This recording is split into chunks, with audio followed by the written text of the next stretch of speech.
Hello students, हम first video में हमने आपको बताया था पृथ्वी के प्रमुख परिमंडल के बारे में। हम क्या पढ़ रहे थे?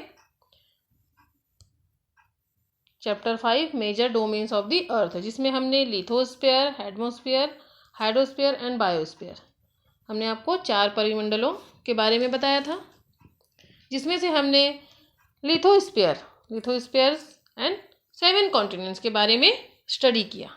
आगे हम इस वीडियो में देखेंगे हाइड्रोस्फीयर, एटमॉस्फेयर और बायोस्फीयर के बारे में। Okay, let's see next.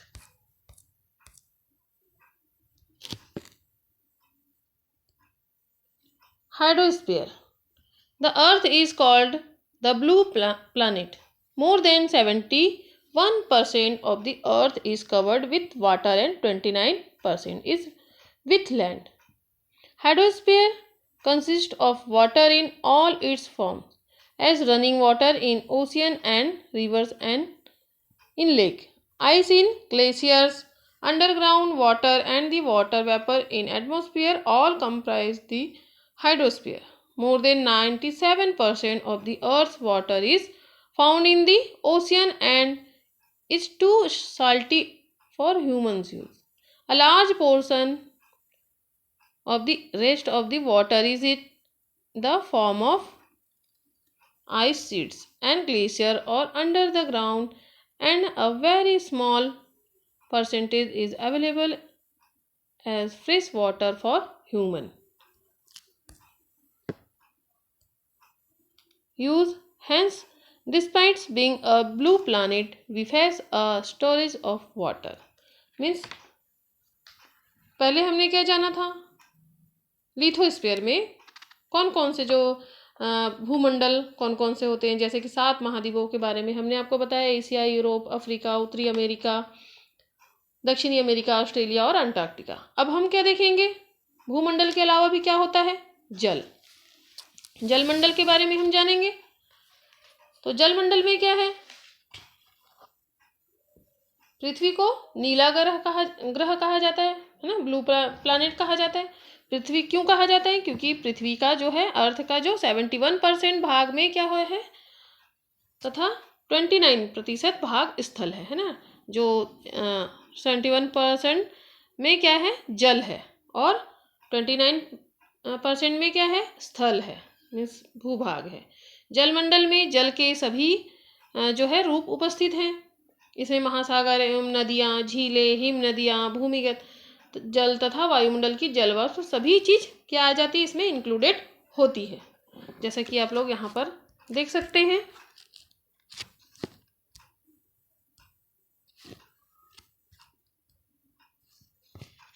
यहाँ पर आप लोग देख सकते हैं कि 97.2% महासागर है।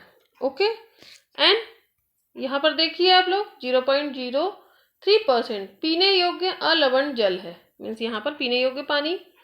एंड इस भाग में आप लोग देख सकते हैं हिम चादरों तथा भूगर्भ में संचित जो है जल है।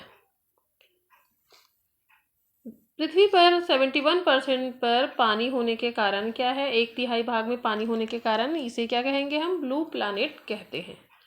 एंड 29% में स्थल है, जिसमें हमने आपको सारे जो कॉन्टिनेंट्स मीन्स बहुत सारे जो महाद्वीप है उनके बारे में हमने आपको बताया, जो कि एक लिथोस्फीयर का ही भाग है।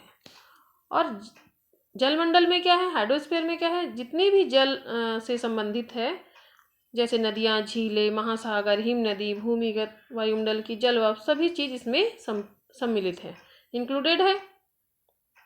पृथ्वी पर पाए जाने वाले जल का जो 97% से भी अधिक भाग महासागरों में ही पाया जाता है। वह इतना खारा होता है कि मानव के उपयोग में नहीं आ सकता, और शेष जल का बहुत बड़ा भाग बर्फ की परतों एवं हिमनदियों तथा भूमिगत जल के रूप में पाया जाता है। जल का बहुत कम भाग अलवण जल के रूप में पाया जाता है, जो मनुष्य के इस्तेमाल में आता है। यही कारण है कि नीले ग्रह में रहने के बावजूद भी हम पानी की कमी हमें महसूस होती है। मीन्स जो ज़्यादातर पानी है स्टूडेंट्स, वो क्या है? खारा होता है, जो पीने योग्य नहीं होता है। इसीलिए हमें क्या होता है कि जो हम लोग स्थल में रहते हैं हमें क्या होता है, हमें पानी की कमी महसूस होती है ना, कि पानी पीने योग्य तो बहुत ही कम है, बाकी ऐसे पानी जो है वो बहुत ज़्यादा है, 71% में पानी है, फिर भी पीने योग्य कम है। इसीलिए हम क्या करते हैं, हमें कहा जाता है सेव वाटर। ओके,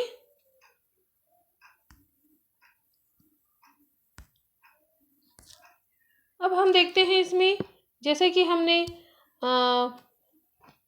स्थल मंडल में महाद्वीपों के बारे में स्टडी किया, वैसे ही अब हम इसमें देखते हैं जो है जल मंडल में, हाइड्रोस्फीयर में कौन कौन सी ऐसी जल राशियां हैं ना, जैसे ओशियंस।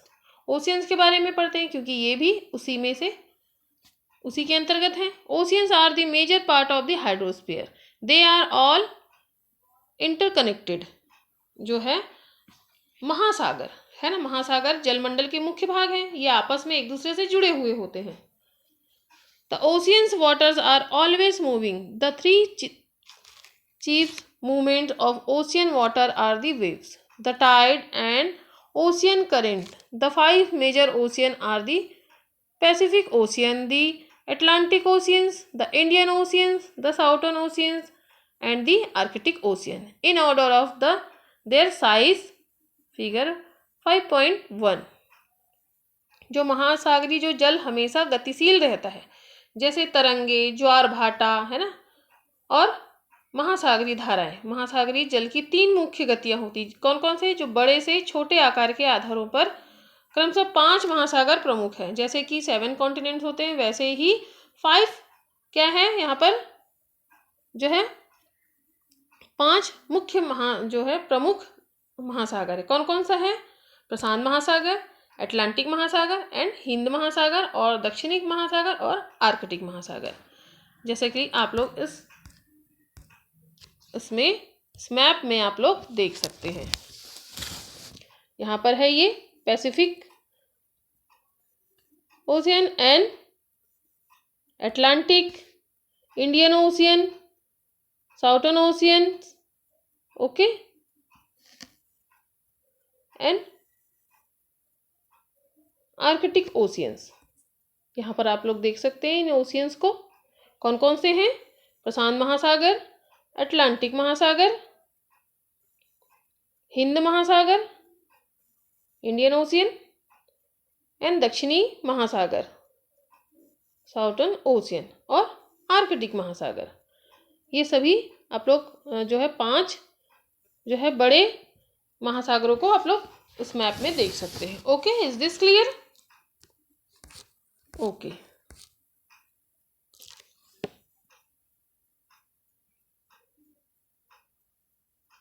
अब हम देखते हैं इस ओशियन में, the Pacific ocean is the largest ocean, it is spread over 1/3 of the earth Mariana triangle, the depth part of the earth lies in the Pacific Ocean. The Pacific Ocean is almost circular in shapes. Asia, Australia, North and South America surround it. Look at the map and find out the location of the continents around the Pacific Ocean. जो प्रशांत महासागर, Pacific ocean के बारे में हमने बताया कि जो प्रशांत महासागर सबसे बड़ा महासागर है, यह पृथ्वी के 1/3 भाग पर फैला हुआ है। पृथ्वी का सबसे गहरा भाग कौन सा है, मेरियाना गर्त है, प्रशांत महासागर में ही स्थित है। प्रशांत महासागर लगभग वृत्ताकार है। एशिया, ऑस्ट्रेलिया और उत्तर एवं दक्षिणी अमेरिका इसके चारों ओर स्थित हैं। आप लोग जो है फिगर 5.1 में देख सकते हैं, तथा प्रशांत महासागर के चारों ओर इन महाद्वीपों की स्थिति का पता लगा सकते हैं।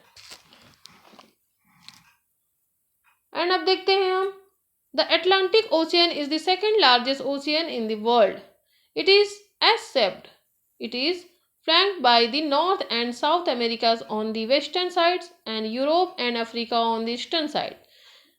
The coastline of Atlantic Ocean is highly indented. This irregular and indented coastline provides ideal location for natural harbors and ports. From the point of view of commerce, it is the West Oceans. जो Atlantic महासागर है ना, वो क्या है, विश्व का दूसरा सबसे बड़ा महासागर है। यह अंग्रेजी भाषा के एस अक्षर के आकार का दिखता है। इसके पश्चिमी किनारे पर उत्तर एवं दक्षिणी अमेरिका है, जैसे कि हमने आपको आप लोग उस फिगर 5.1 में देख सकते हैं। दोनों ओर क्या है, जो है उत्तरी अमेरिका, पश्चिम किनारे पर उत्तर एवं दक्षिणी अमेरिका है तथा पूर्वी किनारे पर यूरोप एवं अफ्रीका। अटलांटिक महासागर की तट रेखा बहुत ही अधिक क्या है, दंतुरित है। यह अनियमित एवं दंतुरित तट रेखा प्राकृतिक पोताश्रयों एवं पत्तनों के लिए आदर्श स्थिति है। मीन्स यहाँ पर क्या होता है, जो पोताश्रय होते हैं वो लोग यहाँ पर इस किनारे पर दिखते हैं। व्यापार की दृष्टि से यह सबसे व्यस्त महासागर है। मीन्स यहाँ पे क्या होता है, व्यापार किया जाता है। हिंद महासागर यहाँ पर देखते हैं आप। The Indian ocean is the only ocean named after a country, that is India. The shape of ocean is almost triangular. In the north it is bound by Asia, in the west by Africa, in the east by Australia. जो हिंद महासागर ही एक ऐसा महासागर है जिसका नाम किसी देश के नाम पर यानी भारत के नाम पर रखा गया है। यह महासागर लगभग त्रिभुजाकार ट्रायंगुलर है। इसके उत्तर में एशिया, पश्चिम में अफ्रीका तथा पूर्व में ऑस्ट्रेलिया स्थित है। And the southern oceans encircles the continent of the Antarctica and extend northward to 60 degrees south latitude. जो दक्षिणी महासागर क्या है, अंटार्कटिका महाद्वीप को चारों ओर से घेरता है। यह अंटार्कटिका महाद्वीप से उत्तर की ओर 60 डिग्री दक्षिणी अक्षांश तक फैला हुआ है। आप लोग अपने बुक में मैप में देख सकते हैं। The Arctic Ocean is located within the Arctic Circle and surrounded the North Pole. It is connected with the Pacific Ocean by a narrow stretch of shallow water known as Bering Strait. It is bound by northern coast of North America and Eurasia. जो Arctic महासागर है वो कहाँ पर है, उत्तर ध्रुव वृत्त में स्थित है, नॉर्थ पोल पर स्थित है तथा यह उत्तर ध्रुव के चारों ओर फैला है। यह प्रशांत महासागर से छिछले जल वाले एक सक्रिय भाग से जुड़ा हुआ है जिसे बेरिंग जल संधि के नाम से भी जाना जाता है। यह उत्तर अमेरिका के उत्तरी तटों या तथा यूरेशिया से भी घिरा हुआ है। आप लोग अपने बुक में देख सकते हैं।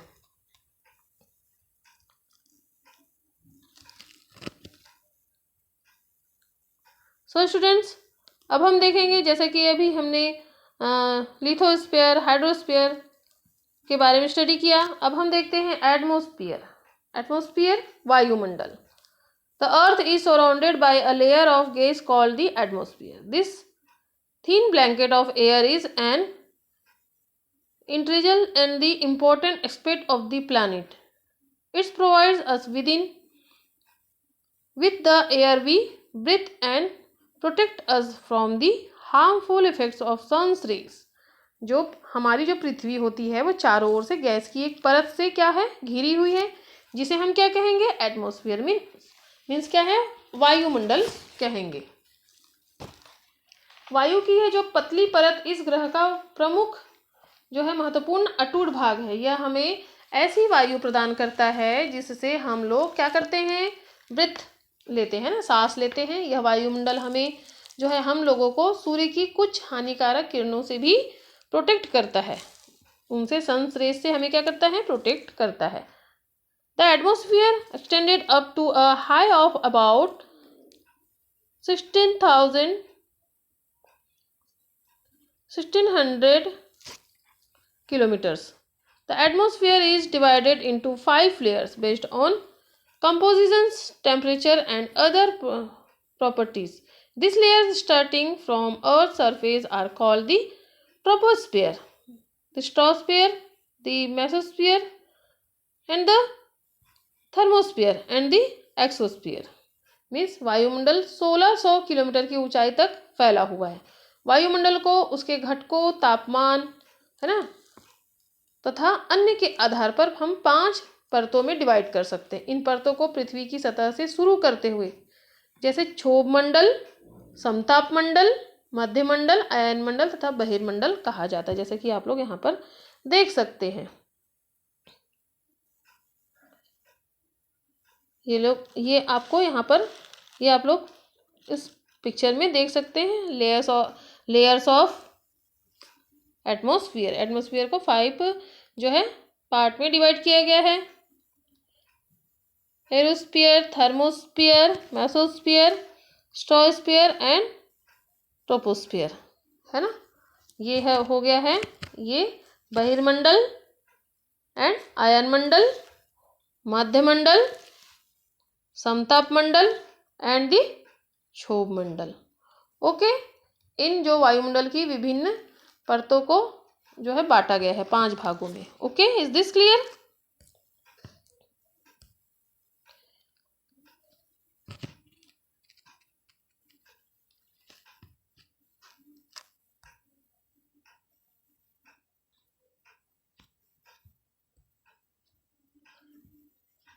The atmosphere is composed mainly of nitrogen and oxygen, which make up about 99% of clean dry air, nitrogen 78%, oxygen 21%, and other gases like carbon dioxide, argon and other comprise 1% and by volume.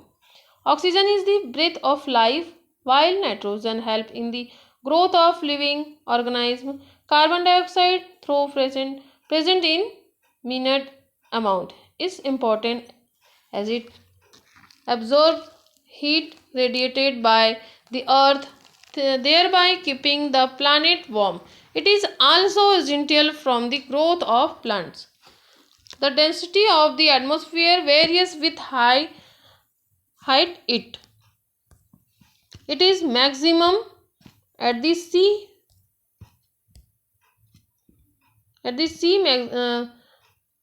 level and decrease rapidly as we go up. The climbers experience problem in breathing due to this decrease in the density of air.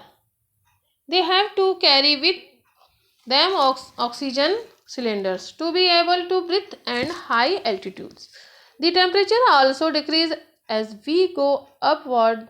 The atmosphere exceeds pressures on the earth. This varies from place to place. Some areas experience high pressure and some areas low pressures.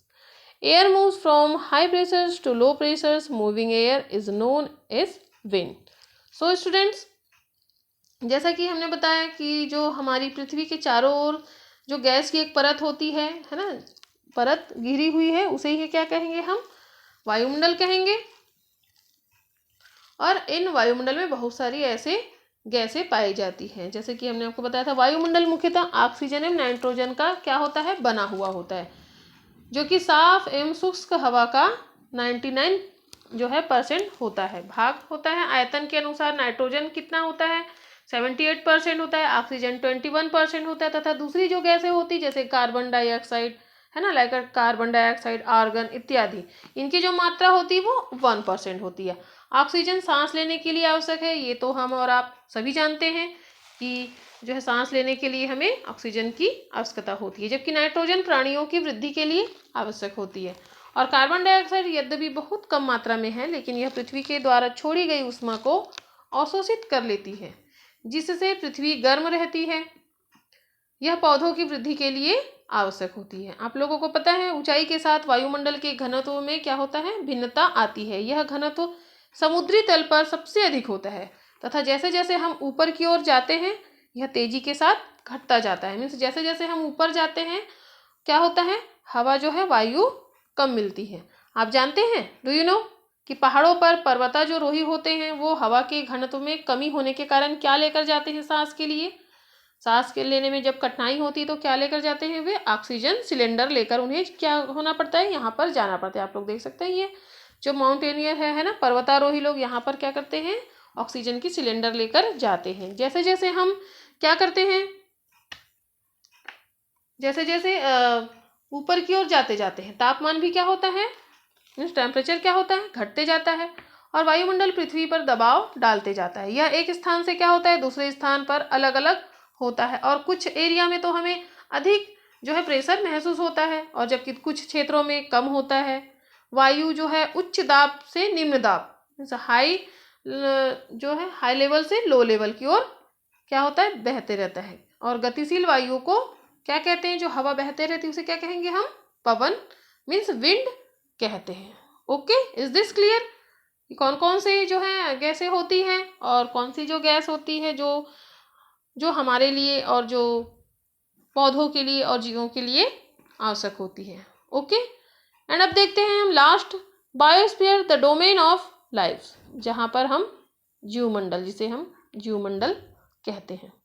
The biosphere is the narrow zone of content between the land, water and air. It is this zone that life that is unique to this planet exists. There are several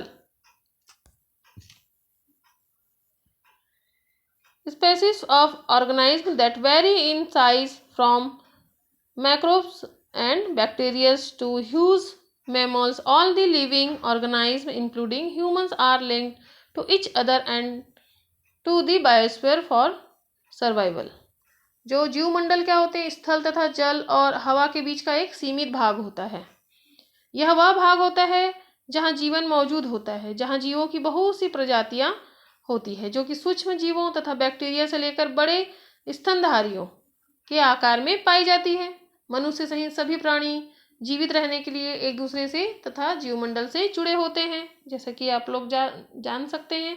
जैसे आपने खाद्य श्रृंखला पढ़ा होगा कि एक दूसरे के ऊपर कैसे डिपेंड होते हैं। The organism in the biosphere में broadly be divided into the planet kingdom and the animal kingdom. The three domains of the earth interact with each other and affect each other in some way or the others. For example, cutting for forest for fulfilling our needs of wood. जीवमंडल के प्राणियों को मुख्यतः दो भागों में बांट सकते हैं, जैसे जंतु जगत एवं पादप जगत में डिवाइड किया जा सकता है। पृथ्वी के ये जो तीनों परिमंडल आपस में पारस्परिक क्रिया करते हैं और एक दूसरे को किसी न किसी रूप में प्रभावित करते हैं, जैसे जल, स्थल और वायुमंडल, है ना। ये तीनों एक दूसरे से क्या होते हैं, प्रभावित होते हैं। जैसे एग्जाम्पल के लिए बताया था हमने, लकड़ी तथा खेती के लिए वनों को काटा जाए तो इससे ढलुआ भाग पर मिट्टी का कटाव तेजी से होने लगता है।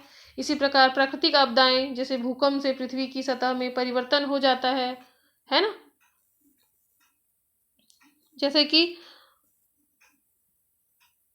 For example there could be submergence of the land has happened in the case of tsunami recently part of Andaman and Nicobar island were submerged underwater. Discharge of waste material into lakes and rivers makes the water unsuitable for human use. It also damage other forms of life.